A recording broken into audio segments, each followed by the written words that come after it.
بالکل ڈیفرنٹ ہے. میں تو سزاؤں کا حامی نہیں ہوں. میں ایک سیاسی کارکن ہوں. سیاسی خاندان میں میری پیدائش ہوئی ہے. 80-85 سال کا ہمارا سیاسی سفر ہے. وہ جد و جہد کا ہی سفر ہے. سزاؤں سے مسئلہ میرے خیال میں حل نہیں ہوگا. ہو سکتا ہے میری اس رائے سے لوگ اختلاف کریں, میری جماعت میں بھی کریں, ہمارے حامی بھی کریں. یہ تو غلطی کا اعتراف ہے اور ایک دوسرے کو معاف کرنے کی بات ہے, کیونکہ ہمیں ماننا پڑے گا کہ ہم نے یہ غلطی کی ہے. اور اگر ہم سزاؤں کے معاملے میں چلے جائیں گے تو ہم ملک کو مزید برباد کر دیں گے.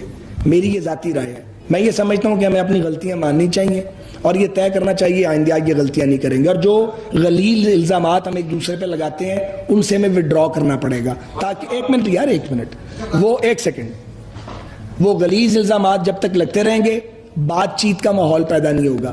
بات چیت کا ماحول پیدا نہیں ہوگا تو لوگ جو ہیں وہ پستے رہیں گے گلیوں کے اندر, لوگ بھوکے مر رہے ہیں. اس لیے میں تو بات چیت کے ماحول کا حامی ہوں.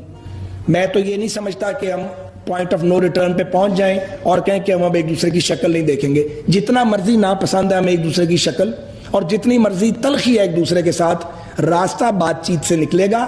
لیکن اس کے لیے ماحول بنانا پڑے گا, اور ماحول سب سے پہلے اس کو بنانا پڑے گا جو زیادتی کرتا ہے, جو بھی ہم میں سے کرتا ہے, جو جھوٹ بولتا ہے, جو انٹریگ کرتا ہے. اس طرح نہیں ہوتا کہ پہلے کسی کو رگڑو, رگیدو, ریاستی ادارے مل کے تو وہ ان کو خراب کرے, ایک منتخب حکومت کو گرا دو سازش کے ذریعے جس میں اسٹیبلشمنٹ کے افسران بھی موجود ہوں, صحافی بھی بعض موجود ہوں, اور ایک بینیفیشری بن جائے ایک پارٹی, اس کو امپوز کر دو, چلتے ہوئے ملک کو خراب کر دو, جیلوں میں ڈال دو, ان کے گھر والوں کو ان کو مینٹل ٹارچر کرو, ملک کی اکانومی کا ستیہ ناش کر دو. تو ناظرین